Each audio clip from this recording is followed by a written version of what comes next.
অমলকান্তি অমলকান্তি আমার বন্ধু। স্কুলে আমরা একসাথে পড়তাম। রোজ দেরি করে ক্লাসে আসতো, পড়া পারতো না।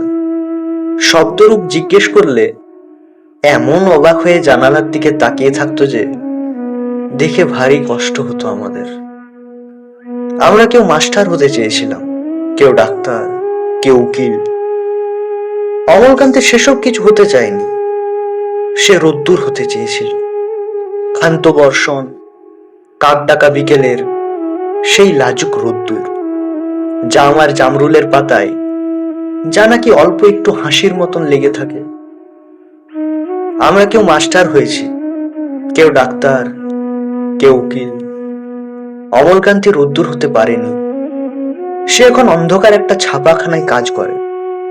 মাঝে মধ্যে আমার সঙ্গে দেখা করতে আসে, চা খায়, এটা ওটা গল্প করে, তারপর বলে, উঠি তাহলে।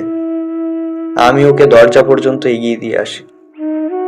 আমাদের মধ্যে যে এখন মাস্টারি করে, অনায়াসে সে ডাক্তার হতে পারত। যে ডাক্তার হতে চেয়েছিল, উকিল হলে তার এমন কিছু ক্ষতি হতো না।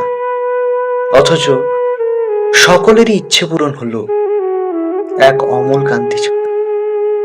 অমলকান্তি রোদ্দুর হতে পারেনি।